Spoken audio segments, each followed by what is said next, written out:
Good morning and Jai Hind students. Last day we were learning about chemical bonding, and in chemical bonding we have seen a lot of things that why does reaction take place.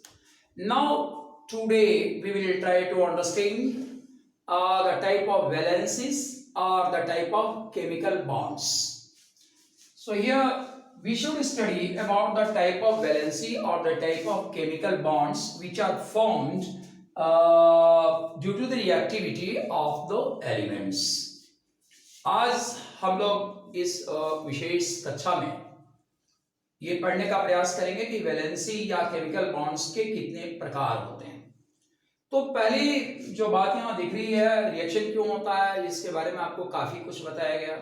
Electronic वे में बताया गया, इनर्जीनेटिक्स के रास्ते बताया गया, unpaired electrons को क्यों consider किया जाता है, इसका रीजन दिया गया।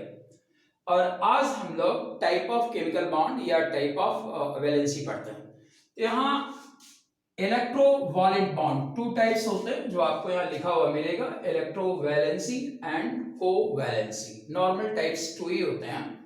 तो इलेक्ट्रोवैलेंसी पहला टाइप है जिसको हम लोग पढ़ने की कोशिश करेंगे। तो इलेक्ट्रोवैलेंसी क्या है या और इलेक्ट्रोवैलेंट बॉन्ड क्या है, इलेक्ट्रोवैलेंट बॉन्ड ये क्या होता है। तो चीजों को समझने की ज्यादा कोशिश होनी चाहिए, क्योंकि समझदारी ही असलियत में शिक्षा होती है। रटने का कोई मतलब नहीं है, आप चीजों को समझ जाएंगे बात खत्म हो जाएगी। यहाँ लोग इलेक्ट्रोवैलेंट बॉन्ड किसे कहते हैं? The bond which is formed by the transfer of electrons from one atom to another atom is called electrovalent bond, and the number of electron or electrons transferred is called electrovalency. दो atoms के बीच में जब bond का निर्माण electron के transfer से होता है, एक एटम से दूसरे एटम पर इलेक्ट्रॉन जब ट्रांसफर होता है, तो इस प्रकार से जो बॉन्ड बनता है उसे हम लोग इलेक्ट्रोवैलेंट बॉन्ड कहते हैं। और जितने इलेक्ट्रॉन्स के ट्रांसफर होते हैं उसे ही हम लोग इलेक्ट्रोवैलेंसी कहते हैं। See definition written form, the bond which is formed, the bond which is formed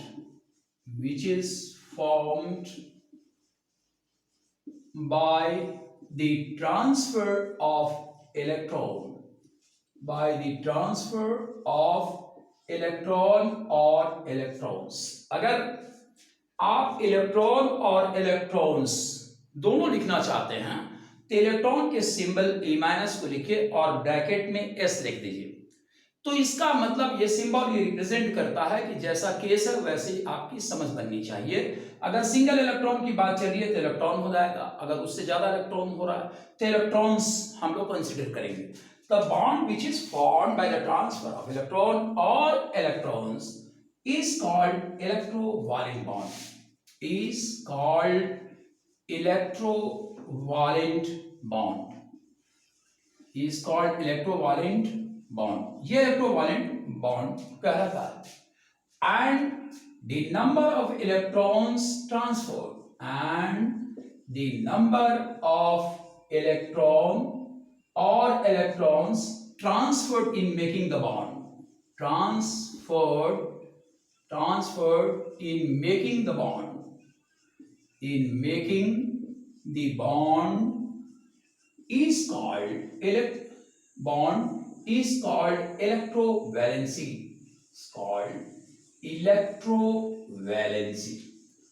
इसे हम लोग इलेक्ट्रोवैलेंसी कहते हैं। अब इलेक्ट्रोवैलेंसी क्या है इसे समझें कि इलेक्ट्रोवैलेंसी बॉन्ड फॉर्मेशन का वह तरीका है जिसमें बॉन्ड का निर्माण एक एटम से दूसरे एटम पर इलेक्ट्रॉन के ट्रांसफर से बनता है। जितना इलेक्ट्रॉन ट्रांसफर करता है उसे हम लोग इलेक्ट्रोवैलेंसी कहते हैं, और इस प्रकार से जो बॉन्ड का निर्माण होता है उसे हम लोग क्या कहते हैं? इलेक्ट्रोवैलेंट बॉन्ड कहते हैं। ये इलेक्ट्रोवैलेंसी इलेक्ट्रोवायलेंट बॉन्ड का परिभाषा है और आगे डेफिनेशन है। अब हम लोग इसमें निहित केमिस्ट्री को समझने का प्रयास करेंगे। तो पहला सवाल यहाँ जो बनता है वो ये कि ये बॉन्ड कब बनेगा, किस कंडीशन में ये बॉन्ड बनेगा। तो what is the condition of bond formation, what is the condition of bond formation, bond formation ये किस कंडीशन में बॉन्ड बनेगा, कब ये बॉन्ड नहीं बनेगा। तो यहां बॉन्ड बनने के कंडीशंस क्या हैं, इसको समझने की कोशिश करेंगे। तो आपको मालूम है कि मेटल क्या होते हैं, मेटल इलेक्ट्रोपॉजिटिव होते हैं, इलेक्ट्रोपॉजिटिव होते हैं। तो मेटल इलेक्ट्रोपॉजिटिव होते हैं। इलेक्ट्रोपॉजिटिव वर्ड को का एटाइमोलॉजी अगर हम लोग देखें तो ये दो शब्दों से मिलकर बना हुआ वर्ड है, कंपाउंड वर्ड है ये। और कंपाउंड वर्ड दो शब्दों से बना हुआ है, एक है आपका इलेक्ट्रॉन, दूसरा है प्लस पॉजिटिव, ये दो शब्द बने हैं। तो इलेक्ट्रॉन के माध्यम से मेटल पॉजिटिव आयन बनाता है, पॉजिटिव आयन को हम लोग केटायन कहते हैं। तो मेटल का क्या होगा, मान लिया हमने कोई मेटल M से रिप्रेजेंट किया, यहां M मेटल को अगर रिप्रेजेंट करता है और ये चेंज करता है Mn प्लस आयन में with the loss of 1 electron, n electrons. जितना इलेक्ट्रॉन खोएगा उसी हिसाब से ये क्या बनेगा, पॉजिटिव आयन बनेगा।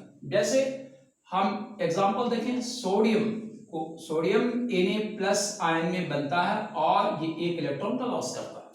इसी रूप में अगर हम मैग्नीशियम को देखें तो मैग्नीशियम 2 इलेक्ट्रॉन लॉस करता है Mn प्लस प्लस, और यहाँ Mg2 माइनस 2 इलेक्ट्रॉन की लॉस होती है।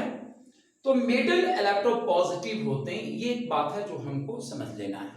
इसके बाद केमिस्ट्री में जो दूसरी बात समझनी है वो ये है कि नॉन मेटल क्या होते हैं।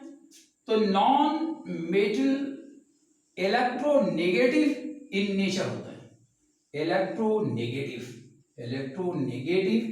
In nature. अब फिर इसी रूप में आप जानते हैं कि यहां दो शब्द लगे हुए, कंपाउंड वर्ड है, एटाइमोलॉजी ये कहती है कंपाउंड वर्ड है, इलेक्ट्रॉन प्लस नेगेटिव, ये इलेक्ट्रॉन के माध्यम से नेगेटिव बनता है। तो अगर मान लिया जाए Cl क्लोरीन हमने लिया है और ये एक इलेक्ट्रॉन रिसीव करता है तो इसके परिणाम स्वरूप क्या बनेगा, Cl माइनस आयन बनेगा। यहां इन दोनों का नाम जो है अलग अलग है, इसे हम लोग क्लोरीन कहते हैं, ये हमारा क्लोरीन है, लेकिन ये जो स्पेसिस यहां बन रही है इसका अलग नाम होता है, इसे हम लोग क्लोराइड कहते हैं। इसी फॉर्म में अगर डाइवैलेंट एटम हम नॉन मेटल लेते हैं तो ये 2 इलेक्ट्रॉन रिसीव करेगा और O माइनस माइनस बनाएगा, इसका नाम यहां ऑक्साइड होगा। और यहां जो ये एटम यूज किया गया है दैट इज योर ऑक्सीजन, ये ऑक्सीजन। तो नाम के अंतर से भी हम बातों को समझ सकते हैं। अब ये बॉन्ड कब बनेगा, बॉन्ड की शर्त क्या है, बनने की शर्त क्या है।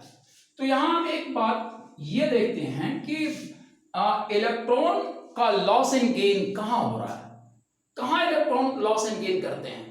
तो इलेक्ट्रॉन लॉस एंड गेन कहां करते हैं, मेटल इलेक्ट्रॉन को छोड़ता है, इलेक्ट्रॉन को लॉस करता है, नॉन मेटल इलेक्ट्रॉन को गेन करता है। अर्थात इलेक्ट्रॉन का ट्रांसफर तभी संभव है जब मेटल नॉन मेटल से रिएक्शन करे। तो ये बॉन्ड कब बनेगा, ये बॉन्ड तब बनेगा जब when metal reacts with non metal, reacts with non metal. Metal जब नॉन मेटल से रिएक्शन करता है तो ये बॉन्ड बनता है। अब जब रिएक्शन में इसमें हम देखते हैं क्या होता है कि ट्रांसफर ऑफ इलेक्ट्रॉन होता है, क्योंकि मेटल इलेक्ट्रोपॉजिटिव इलेक्ट्रॉन होता है, ये नेगेटिव है, इलेक्ट्रॉन रिसीव करता है। तो इस प्रकार से ये रिएक्शन चलते हैं। अब एक एग्जांपल से हम इसको समझने की कोशिश करते हैं, रिएक्शन क्यों होते हैं। रिएक्शन के बारे में आपको लॉ ऑफ ऑक्टेट में बताया गया है कि किसी भी एलिमेंट में अगर 8 से कम इलेक्ट्रॉन्स हैं तो रिएक्शन करेगा, किस लिए करेगा कि उसमें इलेक्ट्रॉन की संख्या क्या हो जाए, 8 हो जाए।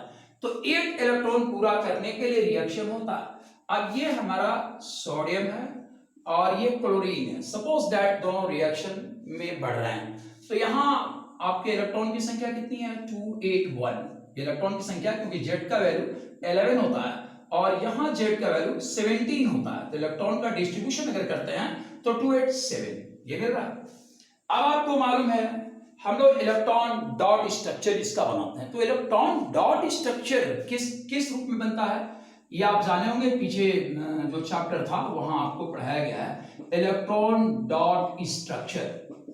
इलेक्ट्रॉन डॉट स्ट्रक्चर में एटम के आउटर मोस्ट ऑर्बिट में जो इलेक्ट्रॉन होते हैं उसको हम लोग डॉट से दिखाते हैं। आउटर मोस्ट ऑर्बिट का इलेक्ट्रॉन जिसे हम लोग वैलेंस इलेक्ट्रॉन भी कहते हैं, तो आउटर मोस्ट ऑर्बिट को ही के इलेक्ट्रॉन को ही हम लोग डॉट से दिखाते हैं। तो यहां क्या मिलेगा, Na के पास आउटर मोस्ट ऑर्बिट में एक इलेक्ट्रॉन है और यहाँ क्लोरीन के पास कितने इलेक्ट्रॉन है, तो क्लोरीन के पास 6 और एक 7 इलेक्ट्रॉन।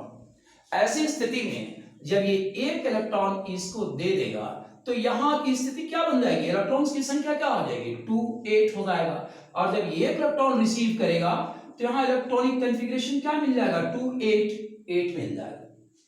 तो हम ये देख रहे हैं कि इस प्रोसेस में भी ऑक्टेट कंप्लीट हो जा रहा है एटम्स का।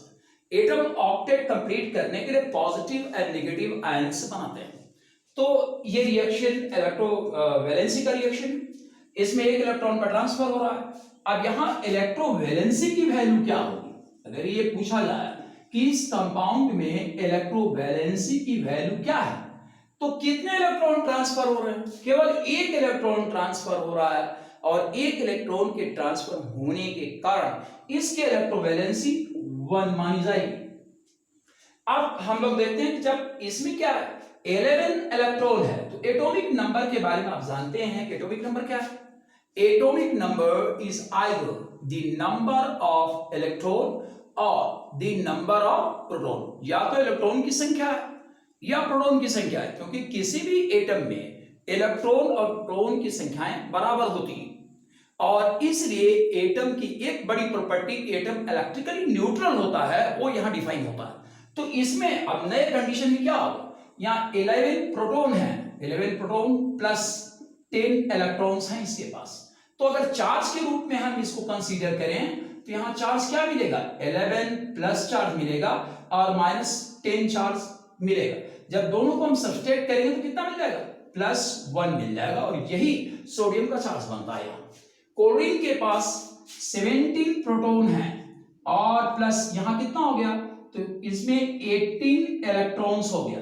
अब जब इसको हम ऑपरेट करेंगे तो इसमें क्या वैल्यू हमको मिलेगी, -1 की वैल्यू मिलेगी।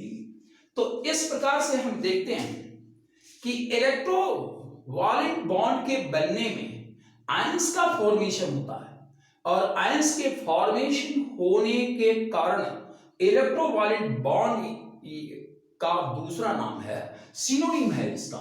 तो इसका सिनोनिम क्या है, इलेक्ट्रोवालेंट बॉन्ड का सिनोनिम है आयोनिक बॉन्ड। Ionic bond. अब इलेक्ट्रोवालेंट बॉन्ड को हम आयोनिक बॉन्ड क्यों कहते हैं, इसलिए कि इस बॉन्ड के फॉर्मेशन में आयंस का निर्माण होता है, इसलिए हम लोग इसे आयोनिक बॉन्ड्स भी कहते हैं। Now we will see other things also here. अब हम लोग यहां कुछ प्रिंसिपल को देखने की कोशिश करेंगे जो आपने पढ़ा है पीछे पीरियोडिक टेबल में, कि पॉजिटिव आयन का फॉर्मेशन किस बात पे डिपेंड करता है। हालांकि बहुत लंबा टॉपिक हो जाएगा, लेकिन छोटे में हम लोग समझने का प्रयास करते हैं कि मेटल जो अपना पॉजिटिव आयन बनाता है, metal forms positive ion, forms positive ion, metal positive ion बनाता है। तो पॉजिटिव आयन के बनने में किन किन बातों पर डिपेंडेंसी है इसकी डिपेंडेंसी जो है 2 बातों पर है। यहां सबसे पहला डिपेंडेंसी का फैक्टर है हीट ऑफ एटमोटाइजेशन, हीट ऑफ एटमोटाइजेशन, ये इसके ऊपर डिपेंड करता है। हीट ऑफ एटमोटाइजेशन, हीट ऑफ एटमोटाइजेशन का मतलब क्या हो गया?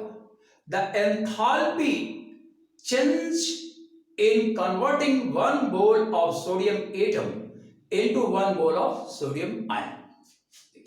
तो एंथैल्पी, यहां enthalpy change, enthalpy change in converting one mole of sodium atom from metallic form, from solid form into gaseous form। यहां हीट ऑफ एटमोटाइजेशन क्या है? हीट ऑफ एटमोटाइजेशन ये कहता है कि एक मोल सोडियम को उसके सॉलिड फॉर्म से गैसेस फॉर्म में लाने में जितनी एनर्जी लगती है वही एनर्जी हीट ऑफ एटमोटाइजेशन कहलाती है। सेकेंड बात यहां आती है IP. IP means ionization potential. Ionization potential के बारे में आपने पढ़ा होगा पीरियोडिक टेबल में, पीरियोडिक क्लासिफिकेशन ऑफ एलिमेंट्स में, जो चैप्टर नंबर 3 है, तो वहां आपने पढ़ा होगा आईपी क्या है? That the minimum amount of energy, the minimum amount of energy,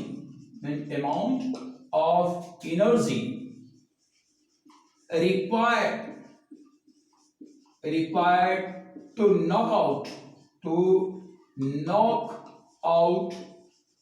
electron or electrons from the outermost orbit,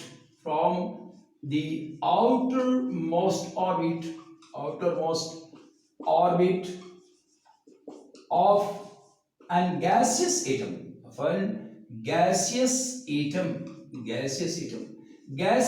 atom के outermost orbit से एक इलेक्ट्रॉन या उससे ज्यादा इलेक्ट्रॉन को निकालने के लिए जो मिनिमम एनर्जी लगती है उसी एनर्जी को हम लोग आयनाइजेशन पोटेंशियल कहते हैं। तो दो बातें हैं, चूंकि यहां गैसेस फॉर्म एक टर्म लगा हुआ है, तो गैसेस फॉर्म के टर्म के लगने के कारण हम लोग हीट ऑफ एटमोटाइजेशन को कंसीडर करते हैं। अब एक एलिमेंट है जिसका आईपी जो है सपोर्टिव है, उसका आईपी ये बताता है कि वह रिएक्शन करेगा, उसका आयन बनेगा, लेकिन आयन नहीं बनाता। तो उसके आयन न बनाने का कारण क्या है, ये सवाल बनता है। तो इसे हम लोग देखते हैं, इसके जवाब में क्या लिखा जाता है। क्वेश्चन है कि हाउ इज इट दैट दो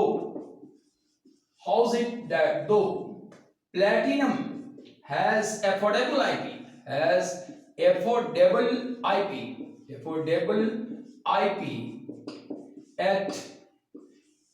at it is a noble, yet it is a inert metal। ये सवाल बनता है, और सवाल ये है कि ऐसा क्या है कि जो प्लेटिनम है उसका आईपी जो है एफोर्डेबल है, उसके इलेक्ट्रॉन्स को निकाले जा सकते हैं, बहुत बड़ी ऊर्जा नहीं लगती, ज्यादा एनर्जी नहीं लगता, लेकिन फिर भी वो इनर्ट है, वो रिएक्शन नहीं करता। क्या वजह है? तो यहां वजह जाहिरन है कि फर्स्ट पॉइंट ही इसका आंसर होगा। तो फर्स्ट पॉइंट क्या है? ड्यू टू नहीं, ये अंग्रेजी का फॉल्ट है। owing to high heat of high enthalpy of owing to high enthalpy of atmotization, इसका एंथैल्पी ऑफ एटमोटाइजेशन इतना ज्यादा है कि इसके एटम गैसेस फॉर्म में नहीं जाते।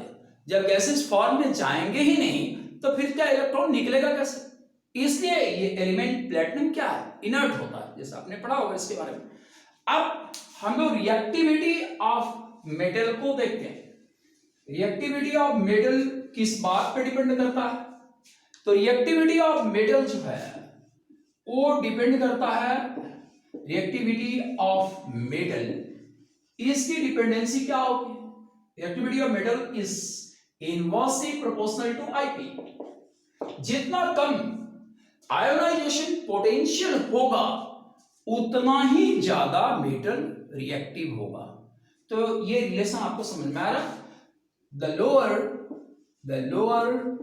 the Ip, the lower the Ip, the higher the reactivity, the higher the reactivity, the higher the reactivity।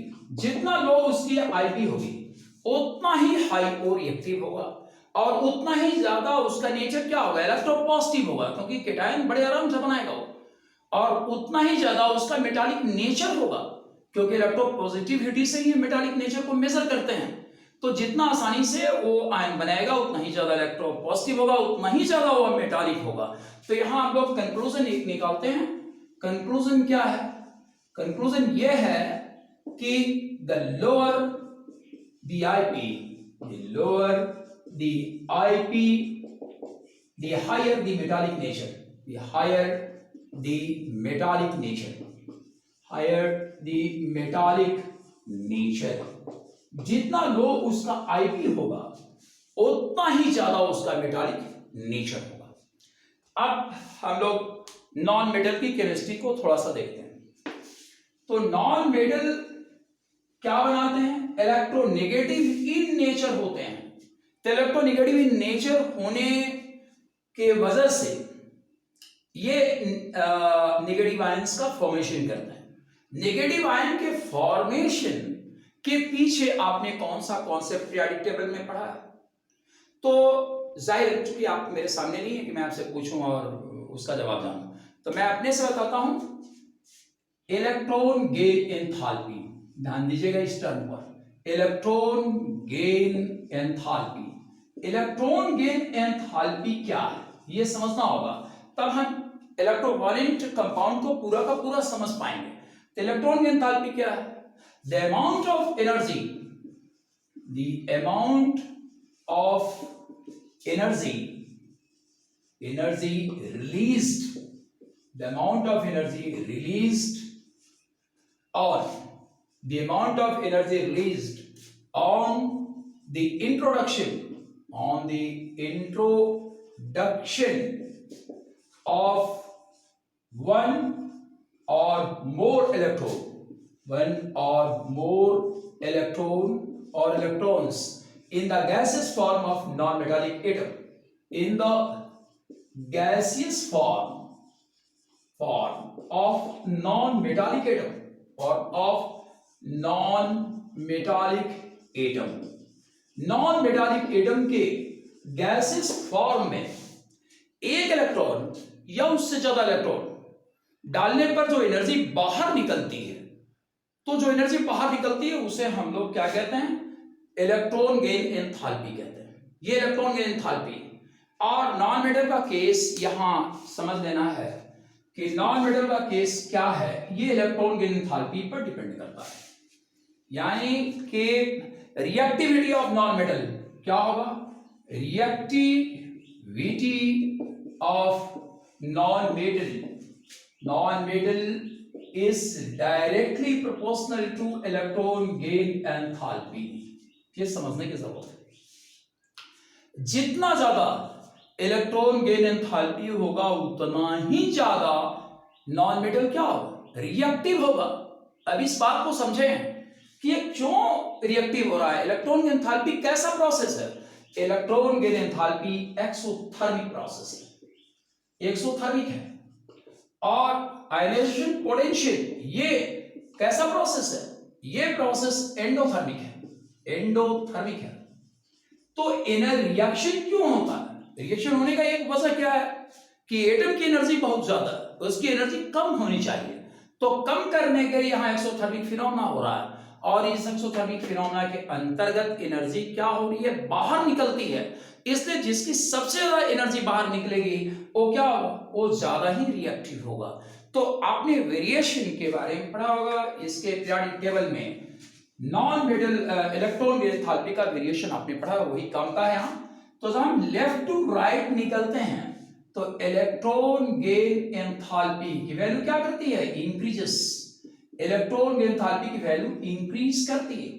लेकिन जब डाउन द ग्रुप जाते हैं तो क्या होगा, the value decreases, the value decreases, इसकी वैल्यू डिक्रीज करती है, डिक्रीजेस।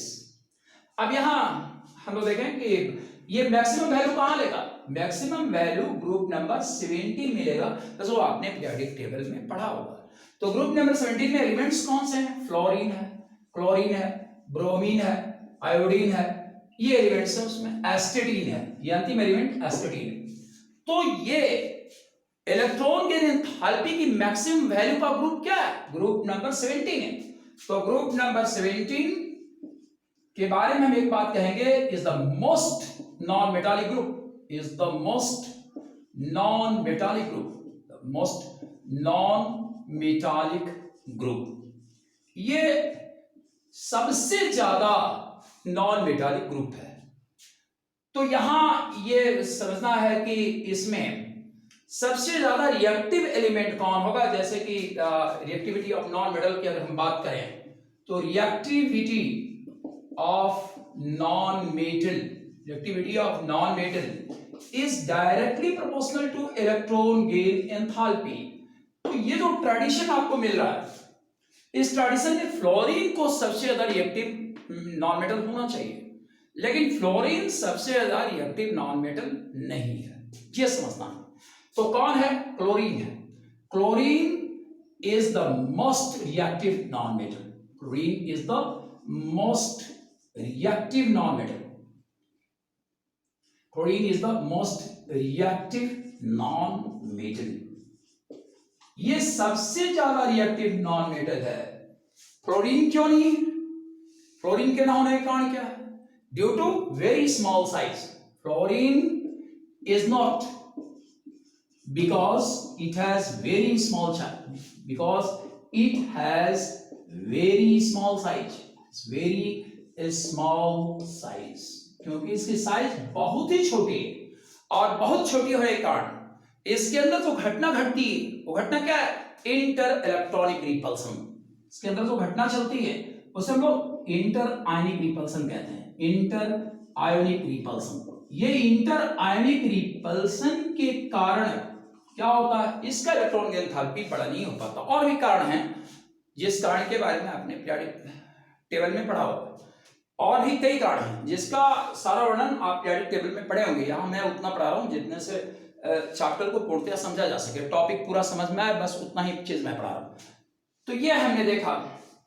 अब ये स्पष्ट हो गया कि जो नॉन मेटालिक मेटालिक कंपाउंड्स हैं उनके मिलने से क्या बनेगा, उनके मिलने से इलेक्ट्रोवायलेंट कंपाउंड्स बनेंगे। तो सिंबॉलिकली लिखा जाए तो metal plus non metal is equal to electrovalent compound, electrovalent compound, ये इलेक्ट्रोवायलेंट कंपाउंड। तो यहां अब हम लोग जैसे कुछ कंपाउंड कंसीडर करते हैं कि मेटल और नॉन मेटल में क्या हर समय इलेक्ट्रोवायलेंट बॉन्ड बनेगा, या कोई ऐसी भी परिस्थिति है जब इलेक्ट्रोवायलेंट बॉन्ड नहीं बनेगा, इसका कोई क्राइटेरिया है या नहीं। तो here comes a question, is it that whenever a metal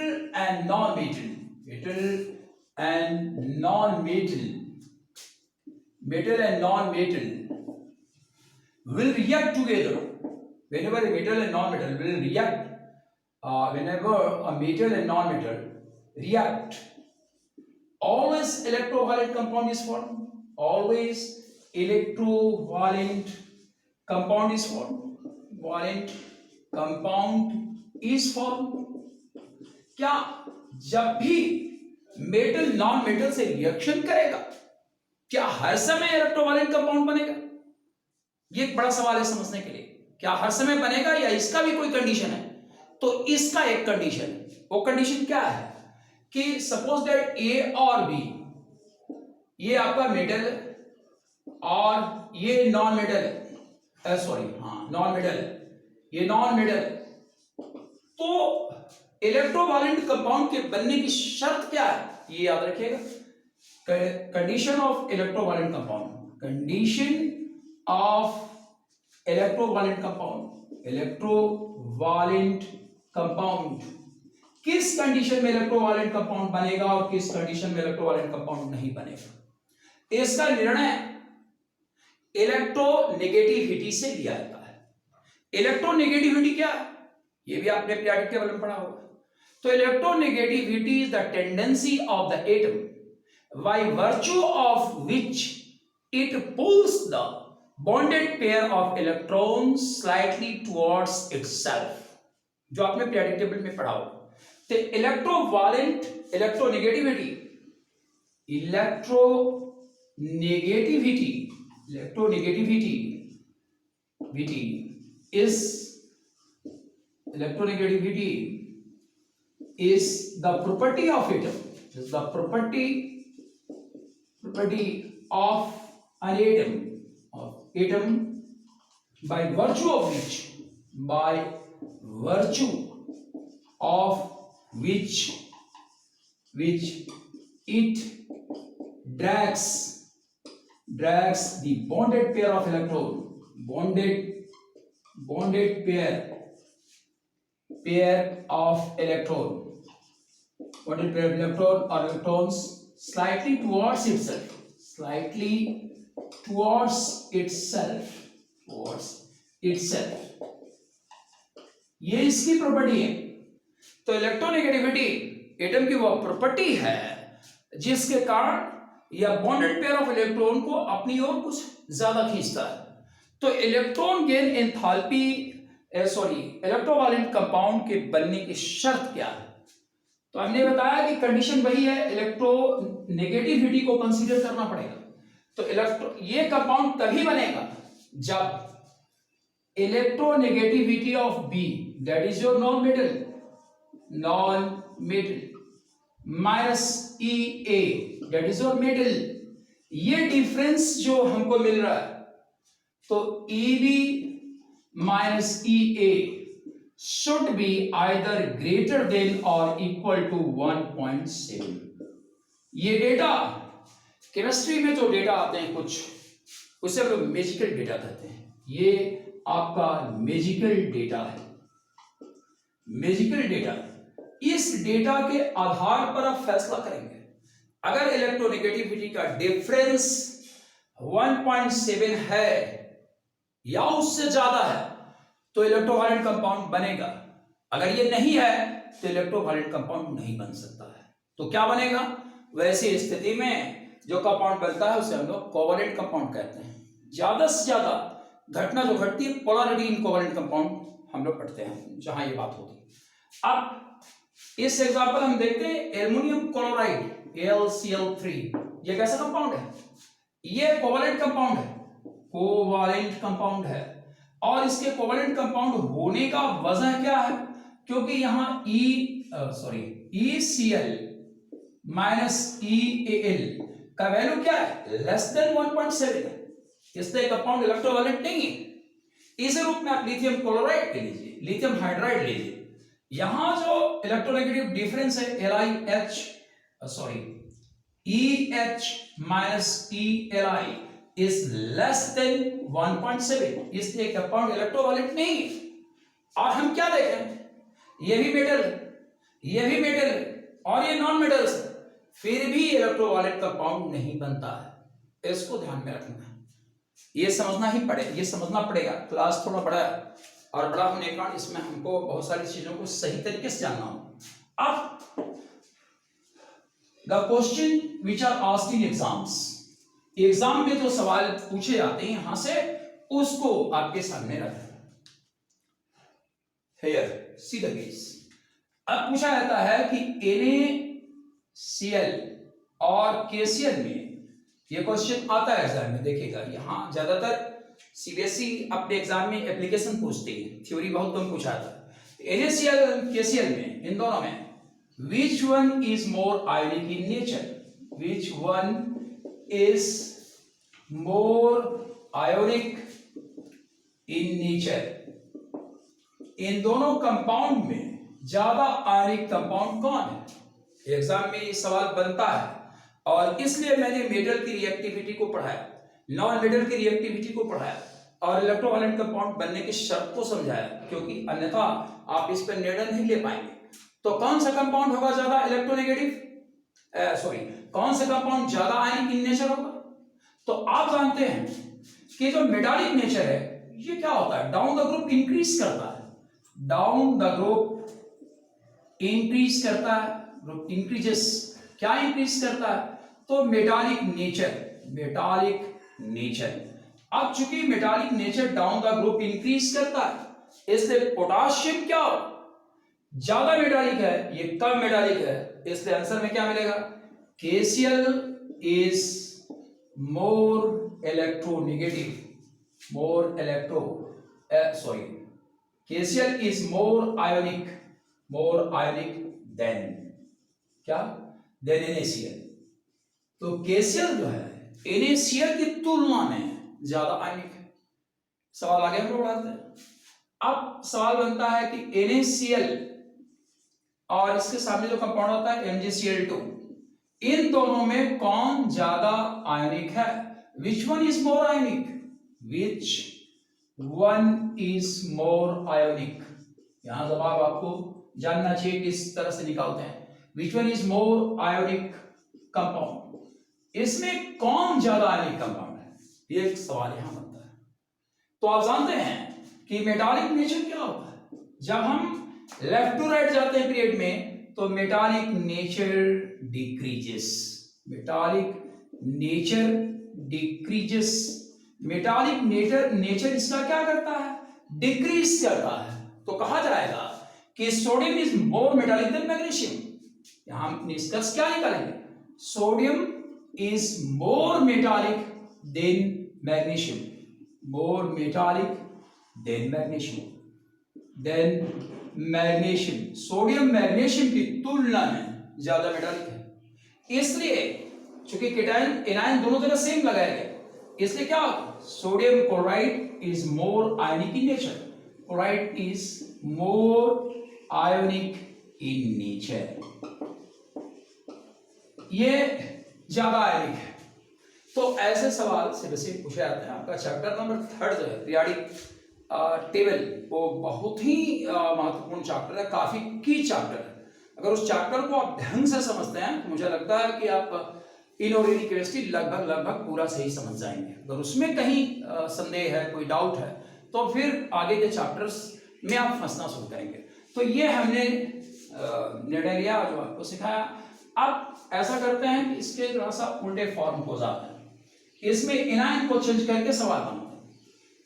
अब एनायन को चेंज करके क्वेश्चन जब बनेगा तो पूछा जाए, मान लिया कि Na2O और Na2S, which one is more ionic. अगर ये सवाल बनता है कि which one is more ionic, इन दोनों में ज्यादा आयनिक कौन है, तो इसका निर्णय, चूंकि दोनों जगह पर सोडियम है तो इससे कोई लेना देना नहीं। अब आपको डिसीजन ऑक्सीजन और सल्फर पर लेना होगा। तो इलेक्ट्रॉन के एंथैल्पी को, इलेक्ट्रोनेगेटिविटी को आप देखेंगे, जो डिफरेंस की बात की जाती है 1.7 का, तो इलेक्ट्रोनेगेटिविटी क्या होती है, down the group electronegativity decreases, decreases. अब नीचे जाने पर इलेक्ट्रोनेगेटिविटी क्या करती है, डिक्रीज करती है। तो इलेक्ट्रोनेगेटिविटी का हाई वैल्यू कहां है, ऑक्सीजन के पास, लो वैल्यू कहां है, सल्फर के पास। इसलिए 1.7 से ज्यादा से ज्यादा 1.7 से ऊपर की संख्या कहां मिलेगी, यहां मिलेगी। इसलिए Na2O क्या होगा, मोर आयोनिक इन नेचर होगा, मोर आयोनिक इन नेचर। तो ये जो कंपाउंड है आपका Na2O, सोडियम ऑक्साइड, ये ज्यादा आयनिक नेचर का है, और ये क्या है, कम आयनिक नेचर का है। क्यों? क्योंकि ऑक्सीजन का इलेक्ट्रोनेगेटिव वैल्यू सल्फर के इलेक्ट्रोनेगेटिव वैल्यू से ज्यादा है, और इसलिए इसका आयनिक नेचर ज्यादा होगा। अब हम लोग यहां एक कॉन्सेप्ट को थोड़ा उल्टा करके भी पढ़ सकते हैं। और उस उल्टा करके पढ़ने की भी मुझे लग रहा जरूरत नहीं है, आगे कॉन्सेप्ट से हम लोग उसको समझने की कोशिश करेंगे। तो अब हमने इलेक्ट्रोवायलेंट कंपाउंड्स के बारे में पढ़ा, प्रॉपर्टीज ऑफ इलेक्ट्रोवायलेंट कंपाउंड्स हम लोग पढ़ने का प्रयास करेंगे, कैरेक्टरिस्टिक फीचर्स ऑफ इलेक्ट्रोवायलेंट और ionic compounds, characteristic feature characteristic features of electrovalent compound। Electrovalent compound का कैरेक्टरिस्टिक फीचर क्या है? यहां एक बात हमें जानना है कि पोलर सॉल्वेंट वाटर को माना गया। वाटर क्या है? Water is a polar solvent. Water is a polar solvent. Water एक पोलर सॉल्वेंट है। अब ये polar solvent, non polar solvent, इसका डिसीजन आखिर केमिस्ट्री में लिया कैसे जाता है, ये हमको समझना। तो एक कांस्टेंट होता है, उसके बारे में हम जानते हैं कि what you mean by dielectric constant. What do you mean by, what you mean by dielectric constant? dielectric constant, ये dielectric constant ही polar and non polar nature को डिफाइन करती है। तो dielectric constant क्या है, ये समझने की कोशिश हम करते हैं। तो the aggregate tendency of a liquid, the aggregate tendency of a liquid, tendency of a liquid, the aggregate tendency of a liquid to cut down the forces of attraction, cut down the forces of attraction operating between two opposite ions, operating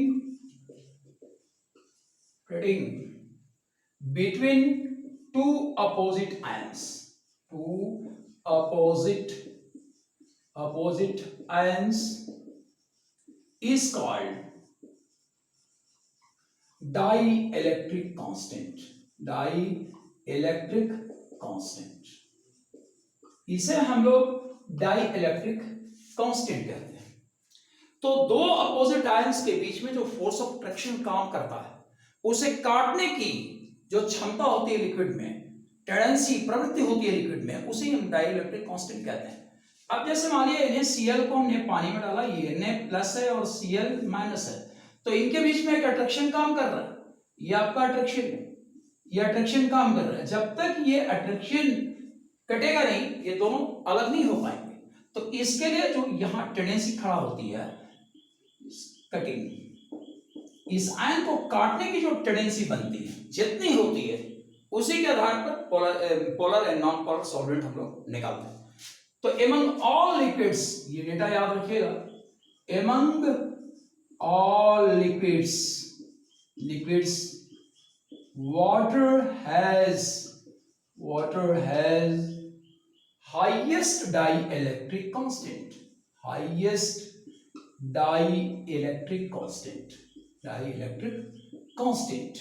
सबसे ज्यादा सभी liquid में dielectric constant किसका होता है? Water.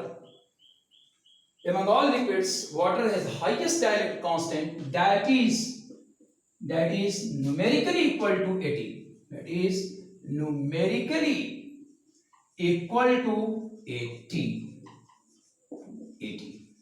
ये बहुत ही बड़ा डाइइलेक्ट्रिक कांस्टेंट है और इसलिए वाटर क्या है? एक पोलर सॉल्वेंट के रूप में काम करता है। Thank you guys.